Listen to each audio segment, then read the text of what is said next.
se eu te disser que há 18 anos a gente usa rosa às quartas-feiras? Hoje a gente fala de Meninas Malvadas. If you break any of these rules, you can't sit with us at lunch. E aí, pessoal, tudo bem com vocês? Eu sou o Fê Pinedo e no vídeo de hoje vamos falar sobre Meninas Malvadas, esse ícone de filme, e também tentar entender aqui como é que ele se tornou um clássico. O longa chegou aos cinemas em 2004 e na época já foi um sucesso, mas é claro, ele teve aí o poder de continuar influenciando gerações e rende memes sempre muito bons. Por isso, se prepare que a gente vai ter sim alguns spoilers de Meninas Malvadas aqui nesse vídeo para poder discutir, entender um pouco melhor, né, o porquê desse sucesso todo. E é óbvio, se você não assistiu esse filme ainda, você tem que ver. E Meninas Malvadas tá no catálogo do Prime Video, facinho de assistir. Inclusive, eu vou aqui te fazer um convite, porque euzinha invadiu o canal do Prime Video aqui no YouTube essa semana e eu preparei uma lista muito especial com filmes dirigidos por mulheres que você pode assistir lá na plataforma de streaming. E eu adoraria saber qual desses filmes aí que eu citei você mais curte. Ó, vai aparecer aqui no card pra vocês irem lá prestigiar e também vou deixar aqui na descrição do vídeo porque eu adorei essa pauta, adorei aparecer por lá e eu adoraria voltar também. Agora bora falar de Meninas Malvadas. Por que será que esse filme é um sucesso tão grande? Será que é só porque o texto é ácido? Será que é só porque rendeu memes muito bons? Ou tem algo mais aí que faz todo mundo se identificar? Get in, loser, we're going shopping. Meninas Malvadas, ou Mean Girls, chegou aos cinemas no dia 30 de abril de 2004 e logo de cara já foi um sucesso. O longa custou 17 milhões de dólares e fez 130 milhões de dólares nas bilheterias mundo afora. O filme tem direção de Mark Waters e um roteiro afiadíssimo escrito pela Tina Fey, a atriz, escritora e talento da comédia. Meninas Malvadas, inclusive, marcou a estreia da Tina Fey como roteirista de longas-metragens e, gente, que texto delicioso! O filme tem 1 hora e 37 minutos de duração e, assim, também que delícia, né? Filmes curtos e muito bons e fez aí a jornada da Regina George e da nossa heroína Kate Herron entrarem pra história da cultura pop. Why don't I know you? I'm new. I just moved here from Africa. What? Pra chegar na história, a Tina Fey partiu do livro Queen Bees and Wannabes, da Rosalind Wiseman. E esse livro, ele é uma espécie de guia para pais aí que estão lidando, né, com filhas adolescentes, que estão nesse momento de socialização que pode ser muito delicado, muito difícil e meio tóxico também. Ou seja, esse livro é um guia, então ele meio que deu uma base teórica, né, deu ali alguns exemplos do que a Tina foi trabalhar depois no roteiro ficcional. Então tudo que a gente vê ali de história é da cabeça da Tina. A própria Tina também disse que colocou algumas das experiências dela aí nessa história, porque ela também viveu isso. Inclusive, em 30 Rock, ela chegou já a comentar que ela própria era uma nerd e bully. E isso é muito interessante da gente ter em mente quando se trata de Meninas Malvadas, porque esse é um filme que foge do estereótipo ali padrão de que você ser excluído da turminha popular da escola constrói caráter. Esse é um filme em que a gente vê que isso não tem nada a ver com ser uma pessoa boa. E eu digo isso porque existe um estereótipo aí bem difundido pelas comédias adolescentes norte-americanas especialmente, de que o nerd vai ser bonzinho e bobinho, apesar de muito inteligente, de que o atleta vai ser meio rude, meio grosseiro, de que toda patricinha é burra, e a gente não vê nada disso em Meninas Malvadas, muito pelo contrário. E o detalhe é que esse é um filme que tem bastante representatividade, e vamos lá, né, gente, estamos falando de um filme lançado em 2004. Enquanto filmes mais antigos que também falam de relações tóxicas aí dentro do ambiente do colégio e exploram essa ideia aí de que ser excluído faz de você uma pessoa boa, aqui a gente vê o quanto isso não se aplica e o quanto, por exemplo, as plastics são tudo menos pouco inteligentes.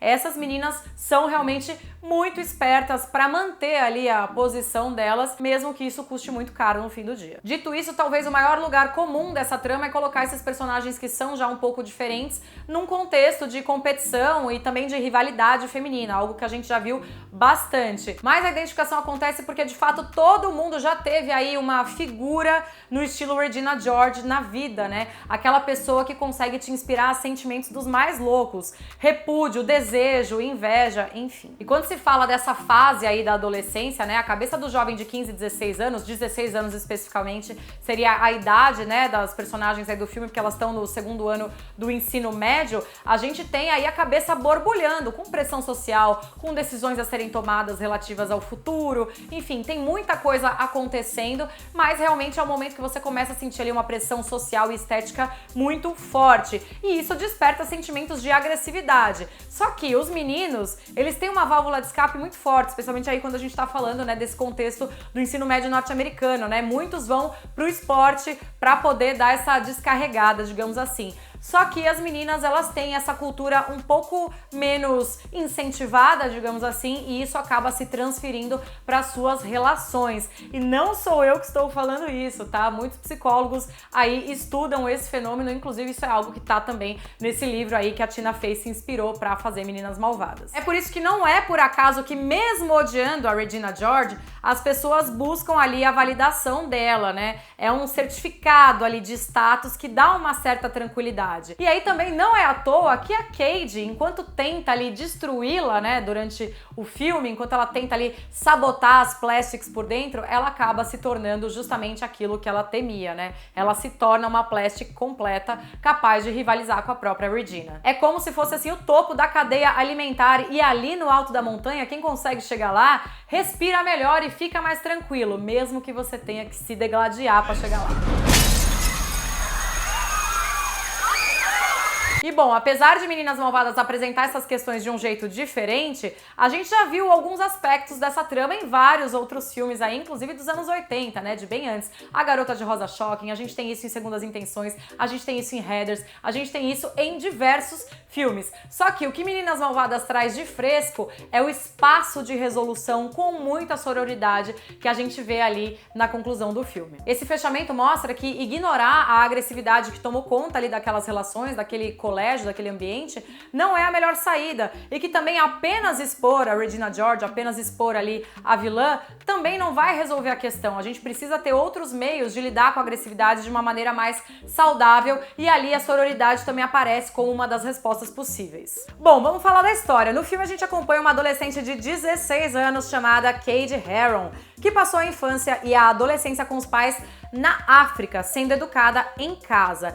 De volta aos Estados Unidos com a família, ela passa a frequentar o colégio tradicional e aí ela descobre toda uma dinâmica de vida social que ela sequer sabia que existia. Existe uma hierarquia no refeitório e quem tá aí no topo, quem tá sentada no trono, são as Plastics e mais especificamente a líder delas, Regina George. E vamos parar aqui rapidinho porque eu acho que esse é um ponto muito importante pro sucesso de Meninas Malvadas, porque a gente vai entrar nessa selva da vida social do ensino médio através dos olhos frescos de uma recém-chegada.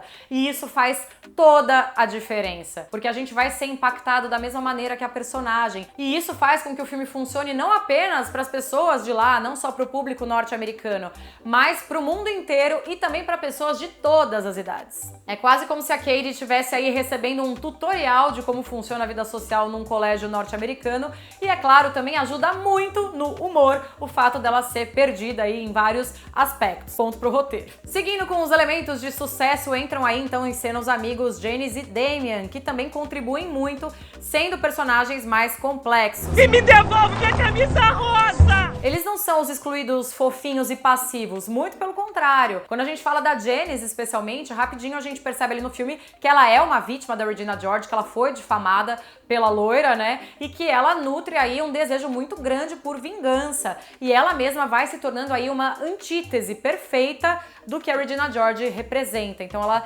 tenta aí negar todos os valores da Regina, mas ela nunca se liberta desse sentimento de raiva, de ódio, a ponto aí também de ser manipuladora e conseguir fazer aí a cabeça também da Cade pra trazer informações, né? Pra fazer aquele leva e traz da fofoca. É aí então que a gente conhece o grupo das Plastics, né? Que são formadas pela Regina, pela Gretchen e pela Karen. E o toque especial de status pra essa abelha rainha do mal é o fato de que ela tem um namorado, ela tem um it namorado, né? O Aaron, que é um atleta e muito do gatinho. E bom, dito isso, vamos de drama adolescente, porque é claro que a Cade vai ficar afim do crush da Regina George e isso rende uma das melhores cenas de Meninas Malvadas e um dos melhores memes também e uma data comemorativa também. Em 3 de outubro, ele me perguntou que dia era.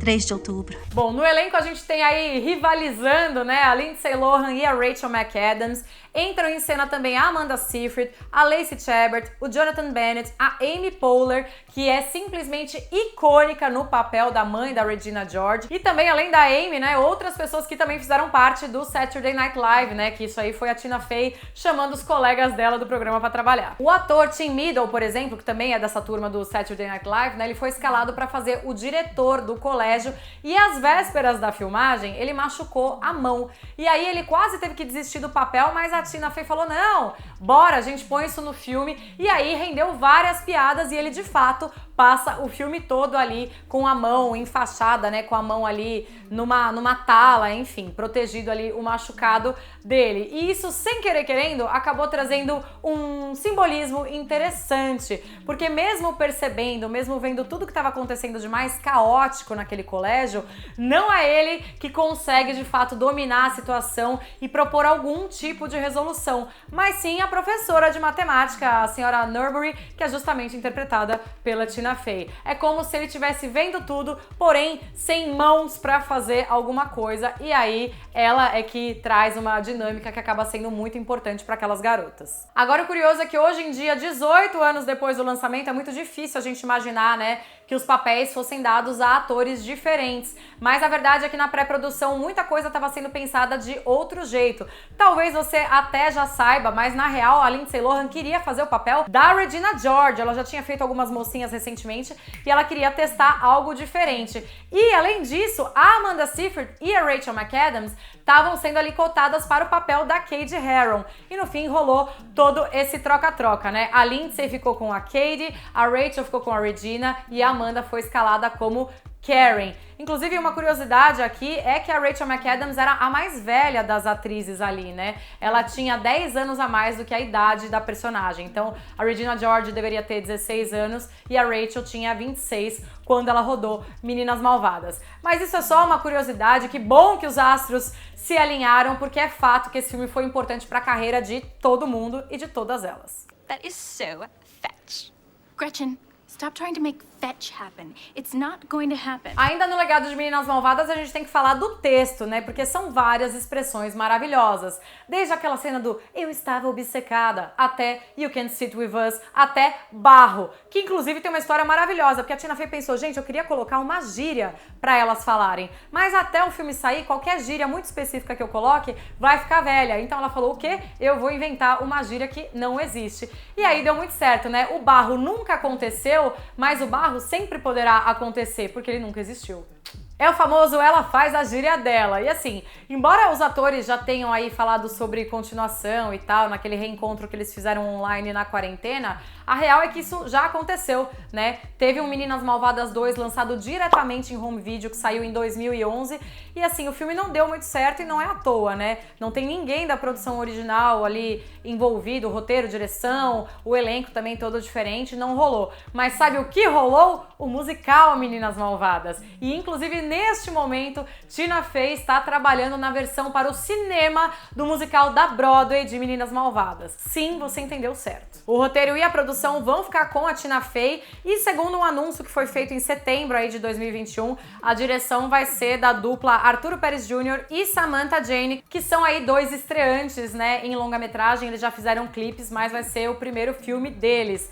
Tomara que dê bom, eu estou torcendo. Agora quero saber de você, gostou de revisitar Meninas Malvadas, de pensar um pouco sobre o sucesso do filme? Quero saber, me conta qual a sua citação favorita de Mean Girls aqui nos comentários, e também se quiser sugerir aí algum outro filme ou série pra eu revisitar, eu aceito. E assim, a minha citação favorita de Meninas Malvadas eu acho que é o eu estava obcecada. Eu gosto muito, gente, porque me representa demais. Quando eu tô, assim, pensando demais sobre uma coisa, eu sou ali 100% Cady Heron. Te vejo no próximo vídeo, um beijo e até. Tchau!